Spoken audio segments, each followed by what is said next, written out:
Mes premiers J'aime lire présente un roman écrit par Anne Schmauch, illustré par Bérengère Delaporte et raconté par Lisiane Mess, Frisson en classe de neige. Si tu écoutes cette histoire en lisant ton magazine, tourne la page quand tu entends... Chapitre 1 « Sur les pistes ». Cette semaine, nous sommes en classe de neige. Moi, j'adore le ski et je me débrouille très bien. Mais aujourd'hui, le car qui nous emmène jusqu'aux pistes est pris dans de terribles embouteillages. Il paraît qu'une bijouterie a été cambriolée. Et il y a des barrages de police partout.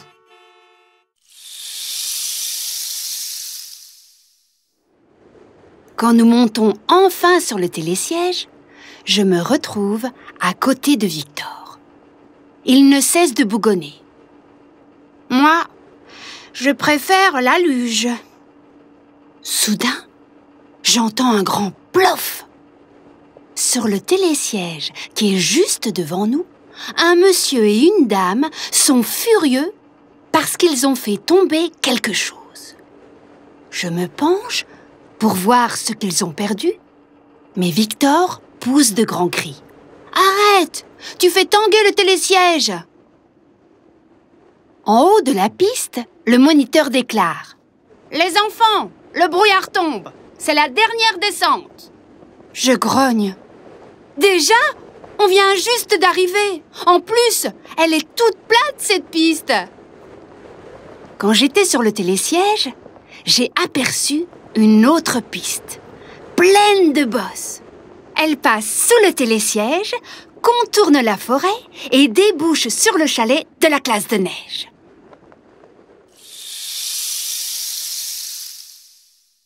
Si je prends cette autre piste, j'arriverai en bas avant tout le monde.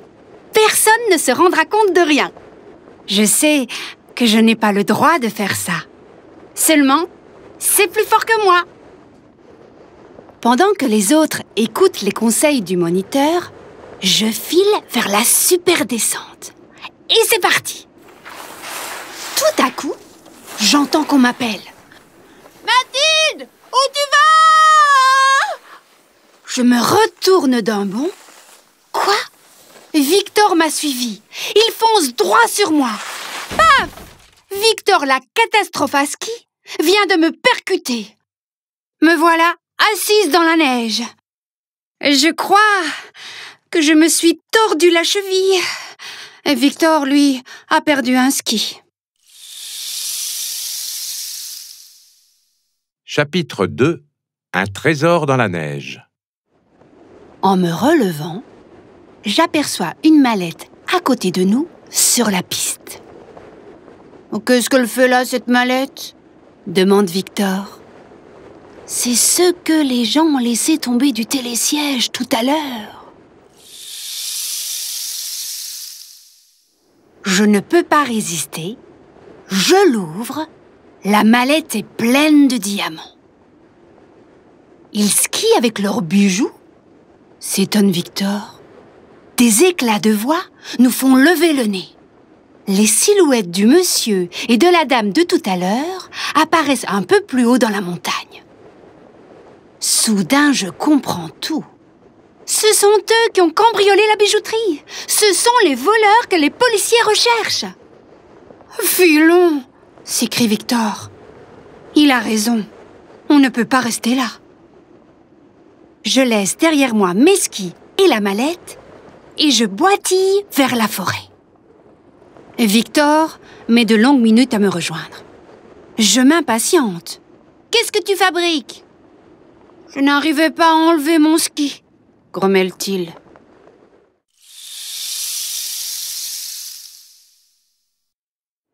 Difficile d'avancer dans une forêt pleine de neige quand on a mal à la cheville.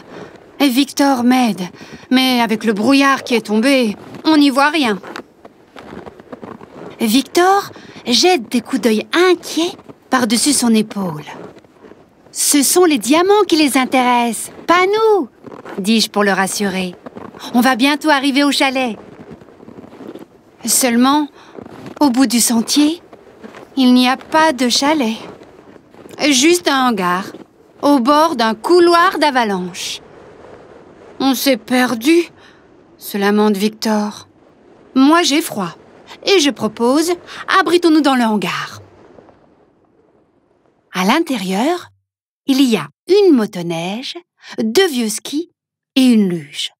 « Super luge !» s'exclame Victor. « Si on s'en servait pour rentrer... » Il n'a pas le temps de terminer sa phrase. La femme du télésiège surgit, une lampe torche à la main, un affreux sourire aux lèvres. « Marcher dans la neige, ça laisse des traces. Vous le saviez ?» Je proteste. « On n'a pas pris la mallette. Qu'est-ce que vous nous voulez ?»« Demande à ton copain, » grogne la dame. Elle pointe la lampe torche sur Victor. Les poches de son anorak sont pleines à craquer de diamants. « Je n'ai pas pu m'empêcher de les prendre, » avoue-t-il. La dame se tourne vers la forêt et appelle. « Alfred, par ici !» Chapitre 3. La course-poursuite. Pendant que la dame a le dos tourné, Victor attrape la luge et me tire par le bras. « On file, Mathilde !» Nous nous précipitons à l'extérieur du hangar et nous sautons sur la luge pour nous lancer dans la pente. Au passage, nous heurtons la dame qui s'étale de tout son long dans la neige.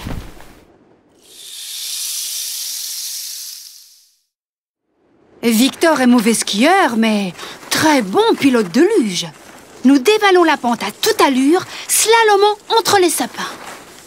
Bientôt, dans le lointain, nous apercevons une lumière. D'une seule voix, nous crions « Le chalet !» Nous fonçons vers la lumière du chalet lorsqu'un bruit de moteur nous parvient. La lumière d'un phare crève le brouillard. Les 2 voleurs ont pris la motoneige dans le hangar et ils nous poursuivent. « Les voilà !» crie la femme. Dans la panique, Victor perd le contrôle de la luge. Avec un hurlement de terreur, nous traversons le couloir d'avalanche avant d'atterrir dans une immense congère. La motoneige fonce droit sur nous. « Nous sommes fichus !» bredouille Victor.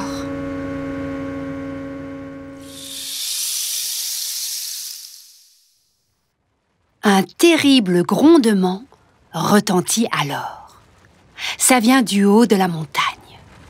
Nos cris et le bruit de la motoneige ont déclenché une avalanche. Victor et moi, nous sommes en sécurité sur le côté. Mais, au milieu du couloir, les 2 voleurs et leur motoneige sont renversés par l'avalanche. « Il faut appeler les secours !» crie Victor. Nous reprenons la luge en direction du chalet. La maîtresse et le moniteur nous attendent devant, très inquiets. Ils nous ont cherchés partout. Nous leur racontons très vite ce qui s'est passé et la maîtresse passe plusieurs coups de téléphone. Quelques minutes plus tard, d'autres motoneiges arrivent sur les lieux de l'avalanche. Ce sont les secours. Ils sortent les 2 voleurs de la neige, puis la police vient les arrêter.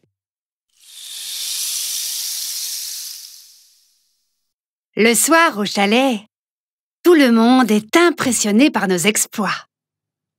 Mais en pensant à ma cheville tordue, je ronchonne. Je ne pourrai pas skier cette semaine. Le médecin qui m'a examinée me l'a interdit. Le lendemain, un énorme paquet nous attend. Le bijoutier nous a fait livrer une luge magnifique pour nous remercier d'avoir retrouvé ses diamants. Victor est ravi. Et moi aussi. Rien de mieux qu'une luge pour profiter de la montagne malgré une cheville tordue. Et maintenant, mes premiers J'aime lire te proposent les petits mots de Zoé. Ils toussent tous? Oui. Tous les matous ont